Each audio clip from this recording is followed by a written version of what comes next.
Hello everyone, स्वागत है आप सभी का ऑनलाइन स्टडी में।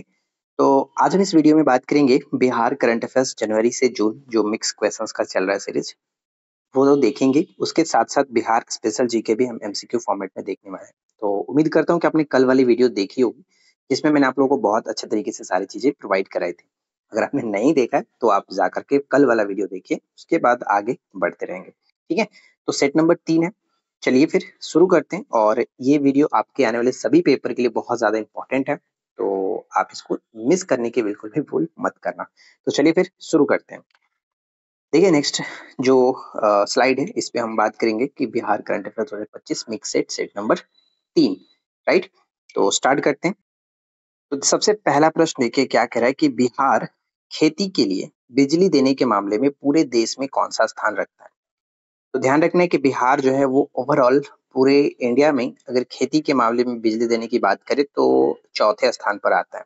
जैसे वहीं पर छत्तीसगढ़ जो है वो आपका 24 घंटे बिजली देता है, वहीं पर यहाँ पे हमारा बिहार 22 घंटे के आसपास बिजली प्रोवाइड कराता है खेती के लिए।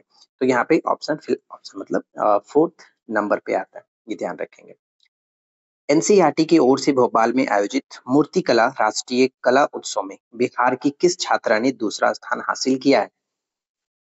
तो बिहार की नेहा कुमारी जो है, इन्होंने एनसीईआरटी की तरफ से ये आयोजित किया गया था भोपाल में मूर्तिकला राष्ट्रीय कला उत्सव, इसमें दूसरा स्थान हासिल किया। ठीक है, नेक्स्ट है कि किस जिले के गिद्धौर में अंतरराष्ट्रीय स्टेडियम बनाने की घोषणा हाल ही में की गई थी। तो ध्यान रखना कि गिद्धौर जो आपका आता है ये जमुई में आता है। ठीक है, जमुई में, तो याद रखेंगे। और जमुई हम और भी जानते हैं, जैसे कि जो कलरव पक्षी महोत्सव होता है नागानट्टी, जो अभ्यारण्य है बिहार के, उसी में, तो इसलिए भी ये फेमस है। इस वर्ष का जो कलरव पक्षी महोत्सव हुआ वो नागानट्टी पक्षी अभ्यारण्य में किया गया, तो ये याद रखिएगा जमुई में। राइट, इसके बाद अगर हम आगे की तरफ बढ़े तो नेक्स्ट देखेंगे कि 76वें गणतंत्र दिवस की पूर्व संध्या पर टोटल 139 हस्तियों को पद्म पुरस्कारों से सम्मानित करने की घोषणा की गई थी। ठीक है, 139। अब 139 में बिहार से टोटल 7 हस्तियां शामिल है इसमें, जिसमें एक पद्म विभूषण पुरस्कार, एक पद्म भूषण पुरस्कार और 5 पद्मश्री पुरस्कार नवाजा गया। राइट, और पद्म विभूषण का पुरस्कार किसको मिला, तो सुपौल की जो शारदा सिन्हा है उनको ये दिया गया, जिन्हें हम लोक गायिका के रूप में काफी जानते हैं, बिहार कोकिला के नाम से वो फेमस है।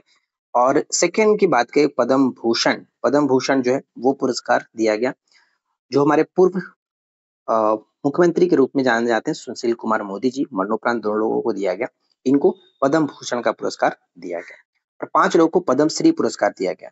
और 5 पद्मश्री हम अलग एक वीडियो लाएंगे टॉपिक वाइज, जिसमें हम सिर्फ और सिर्फ पद्मश्री पुरस्कार के बारे में देख लेंगे, क्योंकि ये इंपॉर्टेंट हो जाता है। राइट, फिलहाल मैंने यहाँ पे एक छोटा सा पॉइंट लिख रखा है कि बिहार के हेमंत कुमार का संबंध बताइए कि किस जिले से है जिन्हें हाल ही में पद्मश्री से सम्मानित किया गया। तो ये भागलपुर से संबंध रखते हैं, और इनका नाम मैंने इसलिए यहाँ पे इंक्लूड कर दिया 5 पद्मश्री में से। ये थोड़ा सा इंपॉर्टेंट लगा क्योंकि मेडिसिन के क्षेत्र में उत्कृष्टता के लिए इनको ये पुरस्कार दिया गया। राइट, इंपॉर्टेंट रहेगा, हेमंत कुमार जी का नाम याद रखिएगा, पद्मश्री से नवाजा गया। क्लियर है। इसके बाद एक और नाम आप यहाँ पे देख पाएंगे जो कि निर्मला देवी है, इनको भी पद्मश्री से नवाजा गया, सॉरी पद्मश्री से नवाजा गया है, क्योंकि ये सुजनी कला के लिए इनको ये पुरस्कार मिला है। सुजनी कला के लिए मुजफ्फरपुर से संबंध रखते हैं। तो खास करके हमें यहाँ पे पद्म भूषण और पद्म विभूषण दो तो याद रखना ही है, और इसके अलावा जो इम्पोर्टेंट वाले पद्मश्री हैं जिनको मिला है वो याद रखें। तो मैं नेक्स्ट वीडियो जो कि वो टॉपिक वाइज में ला दूंगा, पद्म पुरस्कार से रिलेटेड जो बिहार के जितने लोगों को दिया गया 7 लोगों को, इस पर। ठीक है, तो ये ध्यान रखिएगा कि निर्मला देवी पद्मश्री से नवाजा गया, मुजफ्फरपुर से संबंध रखती हैं सुजनी कला के लिए। नेक्स्ट है कि मोदी कैबिनेट के जो नए मंत्रिमंडल का गठन किया गया था, तो बिहार से कितने सांसद को मंत्री बनाया गया था। तो जैसे कि हम जानते हैं, चिराग पासवान है, जीतन राम मांझी हैं, उसी तरह से राजीव रंजन सिंह है जिसे हम उर्फ ललन सिंह के नाम से जानते हैं। इस तरह के टोटल 8 सांसद को मंत्री बनाया गया। तो ये ध्यान रखिएगा, 8 सांसद।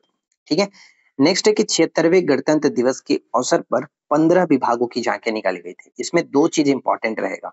सबसे पहला कि कितने विभागों की झांकियां निकाली गई, कहां पर, पटना के गांधी मैदान में आयोजन किया गया था। और इसमें 15 विभागों की झांकियां निकाली गई, जिसमें प्रथम पुरस्कार जो है वो उद्योग विभाग को मिला है। प्रथम पुरस्कार उद्योग विभाग को मिला है। दूसरा पुरस्कार खेल विभाग को और तीसरा विभाग स्वास्थ्य विभाग को दिया गया। ठीक है, तो ये आपको अच्छे से याद रखना है, इंपॉर्टेंट रहेगा। देखिए यहाँ पे थोड़ा-सा मैंने मिस्टेक किया है, मुझे लगा कि ये मिस्टेक है। द्वितीय पुरस्कार जो है स्वास्थ्य विभाग को दिया गया और तीसरा पुरस्कार खेल विभाग को दिया गया। तो यहाँ पे थोड़ा-सा मिस्टेक हो गया, उल्टा मैंने लिख दिया। खेल विभाग जो कि वो 3rd रैंक पर आएगा और स्वास्थ्य विभाग दूसरा स्थान पर आएगा। ठीक है, तो ये थोड़ा-सा सुधार कर लीजिएगा आप लोग। चलिए, आगे बढ़ते हैं और इसके बाद हम नेक्स्ट क्वेश्चंस की तरफ बढ़ते हैं। अगला प्रश्न ये कह रहा है कि हालिया घोषणा के अनुसार किस जिले में घड़ियाल और कछुए के लिए राज्य का पहला प्रजनन केंद्र स्थापित किया जाएगा? तो ये आपका पश्चिमी चंपारण में किया जाएगा। पश्चिमी चंपारण के बेतिया में गंडक नदी पर ये बनाया जाएगा, कछुआ और घड़ियाल के लिए पहला प्रजनन केंद्र। ठीक है, और एक प्रश्न बहुत इंपॉर्टेंट यहाँ पे आप देख पाएंगे, जैसे कि ग्रामीण क्रिकेट लीग शुरू करने वाला पहला राज्य कौन बना है? तो अपना बिहार जो है वो ग्रामीण क्रिकेट लीग शुरू करने वाला पहला जो कि राज्य बन चुका है। हालिया जारी लॉजिस्टिक सुगमता सूचकांक 2024 में बिहार किस श्रेणी में वर्गीकृत किया गया? तो तेजी से आगे बढ़ने वाले श्रेणी में इसको रखा गया। राइट, नेक्स्ट आता है कि इलेक्टोरल प्रैक्टिसेस अवार्ड 2024 से किसे सम्मानित किया गया? देखिए कुछ प्रश्न इसमें से ऐसे होंगे जो मैं आपको ऑलरेडी मंथली वाले में करा चुका हूँ, लेकिन यहाँ पे हम लोग मिक्स क्वेश्चन लेकर के चल रहे हैं और जैसा कि मैंने आपको बताया था कि सभी चीजों को मैंने मंथली में ऐड नहीं कर सका, तो कुछ कुछ जो एक्स्ट्रा चीजें होंगी वो हम इस वीडियो में देखेंगे, इस तरह के जो सीरीज चल रही इसमें देखेंगे। तो ये इलेक्टोरल प्रैक्टिसेस अवार्ड 2024 में पूर्वी चंपारण के जो डीएम थे सौरभ जोरवाल, इनको ये दिया गया था। ठीक है, क्यों दिया गया? तो लोकसभा चुनाव 2024 में बेहतर चुनाव प्रबंधन के लिए इनको ये पुरस्कार से नवाजा गया। राइट, 38वीं राष्ट्रीय खेलों में किस स्पर्धा में बिहार ने 25 वर्षों के लंबे इंतजार के बाद स्वर्ण पदक जीता है? तो लॉन बॉल, यहाँ पे आप देख पाएंगे 38वां जो राष्ट्रीय खेल का आयोजन हुआ था वो उत्तराखंड में हुआ और बिहार इसमें 29वें स्थान पर है। ठीक है, बिहार 29वें स्थान पर है, ये भी याद रखेंगे। नेक्स्ट क्या आता है?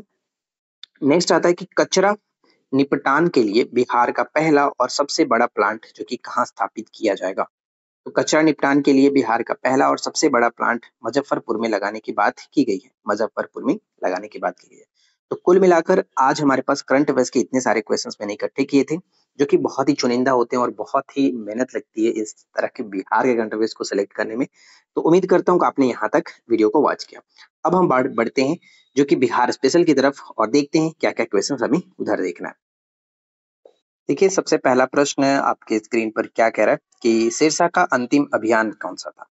तो सिरसा का अंतिम अभियान जो है वो कलिंजर का अभियान है, यहाँ पे आप ध्यान रखेंगे ऑप्शन सी हो जाएगा। 1545 की बात है, आप सभी को पता होगा। तो कलिंजर का अभियान सिरसा का अंतिम अभियान माना जाता है, ऑप्शन सी। नेक्स्ट प्रश्न आता है कि नौपाषाण कालीन स्थल चिरांद किस जिले से संबंधित है? बिहार से रिलेटेड जो भी इंपॉर्टेंट क्वेश्चन होगा वो सभी मैं यहाँ पे डिस्कस करूंगा, तो बस आपको रेगुलर बेसिस पे सभी वीडियोस को देखना है। चिरान देखिए नौपाषाण काल का स्थल भी है, ताम्र पाषाण काल और लौ काल के तीनों संस्कृतियों का प्रमुख स्थल माना जाता है।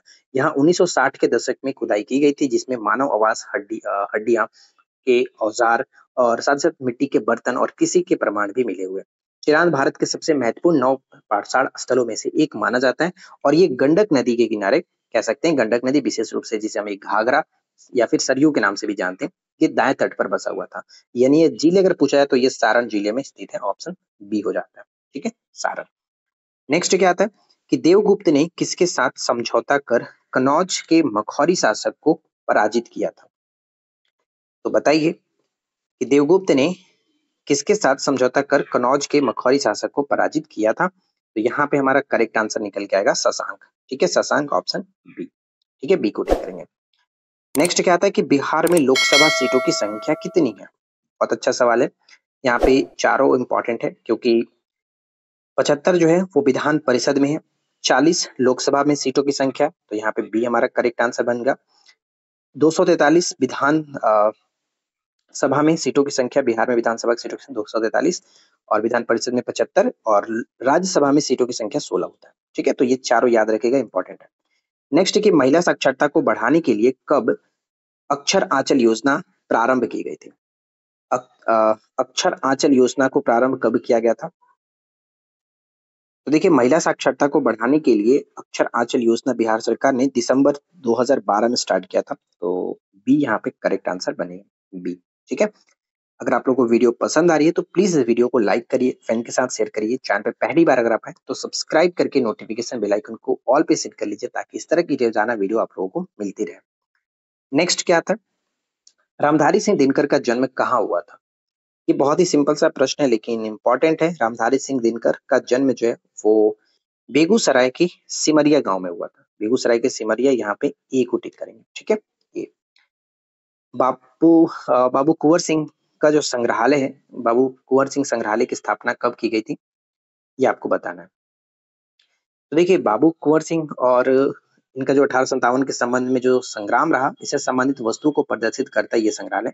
और ये संग्रहालय कुंवर सिंह की एक प्रतिमा, कुछ चित्र और दस्तावेज जो कि उनके जीवन के संघर्षों को दर्शाती है, इसे 1972 में स्थापित किया गया था।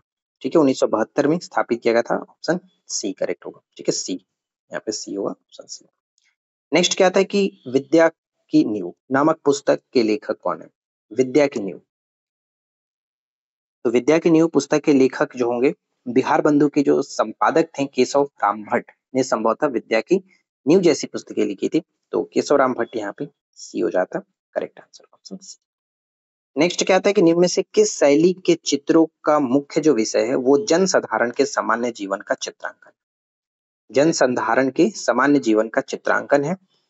तो राइट आंसर बन जाएगा ऑप्शन ए, पटना कला। ठीक है, पटना कला में जो चित्र शैली है, ये इसका जो मुख्य विषय है जनसाधारण सामान्य जीवन, ऑप्शन। बिहार में जमींदारी प्रथा उन्मूलन कानून कब लागू हुआ था?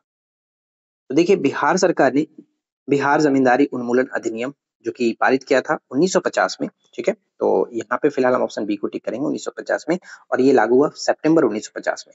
यह स्वतंत्र भारत में सामाजिक न्याय और भूमि सुधारों की दिशा में एक महत्वपूर्ण कदम था, ये ध्यान में रखना है। और इसके साथ आप ये याद रख सकते हो, इंपॉर्टेंट रहेगा एग्जाम के लिए, कि बिहार भारत का पहला राज्य था जिसने व्यवहारिक रूप से जमींदारी प्रथा को समाप्त किया, ठीक है। तो ये बहुत इंपॉर्टेंट है। और उस समय जो मुख्यमंत्री कौन थे? तो श्री कृष्ण सिंह, जिसे हम लोग श्री बाबू के नाम से भी जानते हैं, इनके समय में हुआ था। परिशिष्ट परमन की रचना किसने की थी? एकदम वीवीआई प्रश्न है, इसको याद रखिएगा कि परिशिष्ट परमन जो है, इसकी रचना किसने की थी? इसकी रचना हेमचंद्र ने किया था। हेमचंद्र, ऑप्शन बी, हेमचंद्र, ठीक है। नेक्स्ट, कि भिखारी ठाकुर जो भोजपुरी के किस नाम से जाने जाते हैं, इनका क्या फेमस है, किस नाम से ये फेमस है? तो ये आप देख पाएंगे भिखारी ठाकुर जी को। तो भोजपुरी के शेक्सपियर के नाम से ये फेमस है, भोजपुरी के Shakespeare Bhikhari Thakur, option B correct answer बनेगा। नोनिया विद्रोह जो कि 1770 से 80 के बीच बिहार के अलग अलग क्षेत्र में हुआ था, निम्न में से कौन सा जिला इससे संबंधित नहीं? यानी नोनिया विद्रोह से प्रभावित जिला इनमें से कौन नहीं है? तो हम जानते हैं कि पूर्णिया, तिरहुत और सारण प्रभावित था, लेकिन मुंगेर इसके अंतर्गत नहीं आता है। तो यहाँ पे हम बी को टिक करेंगे, ठीक है, बी करेक्ट है। अगला प्रश्न, कि किसने अखबारे अखियार नामक अखबार प्रकाशित किया था? अखबारे अखियार नामक अखबार को किसने प्रकाशित किया था? मुंशी सूरजमल, मुंशी सूरजमल, बी करेक्ट है, मुंशी सूरजमल। निम्न में से किसने पाटलिपुत्र कला मंदिर की स्थापना की थी? पाटलिपुत्र कला मंदिर की स्थापना किसने की थी? तो प्यारे मोहन सहाय, जो यहाँ पे देख रहे हैं आप, ऑप्शन बी में करेक्ट आंसर बनेगा, प्यारे मोहन सहाय। मगध शब्द का प्रथम उल्लेख किस वेद में मिलता है? ये प्रश्न भी पेपर में पूछा जा चुका है और कई सारे प्रैक्टिस सेट में भी देखने को मिलता है कि मगध शब्द का प्रथम उल्लेख किस वेद में मिलता है? तो अथर्ववेद में देखने को मिलता है। ध्यान रखिएगा, अथर्ववेद में मगध का उल्लेख अन्य जनपदों जैसे कि अंग, गंधार, विदे आदि के साथ हुआ है। यह दर्शाता है कि मगध एक प्राचीन जनपद था जो कि काफी ज्यादा फेमस था।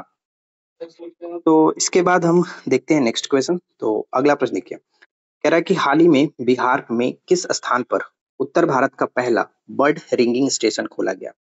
अब ये बर्ड रिंगिंग स्टेशन जो आप देख रहे हैं, ये क्या होता है, सबसे पहले ये समझना होगा। तो देखिए, बर्ड रिंगिंग स्टेशन के बारे में अगर आपको बताना चाहूँ, तो ये एक्चुअली होगा कि चिड़िया को पकड़ करके उसके उसमें एक धातु का रिंग लगाना, ताकि उसके बारे में हमें अच्छे से जानकारी मिल सके कि उनका प्रवास कहाँ पे है, उनका मृत्यु काल, जीवन काल कितना है, ये सब जानने के लिए ये जो कि बनाया गया, ठीक है, बर्ड रिंगिंग स्टेशन। और ये भारत का सॉरी बिहार का पहला जो है वो भागलपुर में खोला गया था। तो फिलहाल ऑप्शन हम ए को टिक करेंगे, ठीक है, ए बिल्कुल करेक्ट आंसर बन जाता है। नेक्स्ट आते हैं, देखिए नेक्स्ट क्या आता है, मैंने पहले इसके बारे में समझ लीजिए कि बर्ड रिंग स्टेशन पशु जीवन अनुसंधान का एक महत्वपूर्ण केंद्र है। यहाँ पक्षियों को बांध करके उनकी पहचान हेतु छोटे धातु के रिंग जो कि पहनाए जाते हैं, जिसके जरिए इनकी प्रवास रूट, आयु, मृत्यु दर, आवासीयता और अन्य व्यवहारिक जानकारियां सटीक रूप से एकत्रित की जाती है। ठीक है। फरवरी 2020 में बिहार सरकार ने बॉम्बे नेचुरल हिस्ट्री सोसाइटी के साथ समझौता किया, जिससे राज्य का पहला पक्षी रिंगिंग स्टेशन स्थापित किया गया, जो कि भागलपुर में। बिहार इस पहल के साथ देश का चौथा राज्य बन चुका है, मतलब कि रिंगिंग स्टेशन बनाने वाला बिहार चौथा ऐसा राज्य बन चुका है। 3 पहले से थे, जैसे तमिलनाडु, राजस्थान और उड़ीसा में पहले से थे, और उत्तर भारत का पहला ये हम कह सकते हैं कि बिहार में, राइट। तो ये 4 चीजें आपको थोड़ा-सा अच्छे से याद रखना है। नेक्स्ट क्या आता है? नेक्स्ट आता है कि निम्न में से किसने बिहार में जो कि गिद्ध संरक्षण योजना शुरू की? गिद्ध संरक्षण योजना जो है स्टार्ट की गई है, वो आपका Valmiki tiger reserve, option C हो जाता है। ठीक है, Valmiki tiger reserve, option C. Next आता है कि बिहार में तुर्क सत्ता का वास्तविक संस्थापक कौन था? बिहार में तुर्क सत्ता का वास्तविक संस्थापक किसे माना जाता है? तो यहाँ पे हम ध्यान रखेंगे कि तुर्क सत्ता का वास्तविक संस्थापक जो कि बख्तियार खिलजी को माना जाता है, option B, Bakhtiyar Khilji, option B. Next क्या आता है कि बिहार का चेरो विद्रोह किस वर्ष हुआ? देखिए फ्रेंड्स, अगर आप लोगों को ये सीरीज अच्छा लगा और ये वीडियो आपको अच्छा लगा तो प्लीज इस वीडियो को ज्यादा लाइक करिएगा और अपने फ्रेंड के साथ भी शेयर करना, और सबसे इंपॉर्टेंट की वीडियो को मतलब चैनल को सब्सक्राइब करके ये नोटिफिकेशन बेल आइकन को ऑल पे सेट रखिए, तभी आपके पास सभी वीडियो की नोटिफिकेशन जाए। ठीक है। तो बिहार में चेरो विद्रोह आप कह सकते हो 1798 में, ऑप्शन सी यहाँ पे करेक्ट आंसर बन जाता है। अंग्रेजों द्वारा भूमि कर यानी लगान वसूली से अत्यधिक कठोरता, पारम कह सकते हैं पारंपरिक चेरो राजाओं के अधिकारों को समाप्त करना, ब्रिटिश प्रशासन द्वारा स्थानीय परंपराओं में हस्तक्षेप करना, इन सभी कारणों की वजह से ये चेरो विद्रोह हुआ था। ठीक है, तो ये इंपॉर्टेंट रहेगा, ऑप्शन हम सी को टिक करेंगे। तो उम्मीद करता हूँ कि वीडियो आप लोगों के लिए हेल्पफुल रही होगी। वीडियो पसंद आया हो तो लाइक एंड शेयर कर दीजिएगा। इस वीडियो में इतना ही, मिलते हैं नेक्स्ट वीडियो में। Thanks for watching, keep learning, have a good day.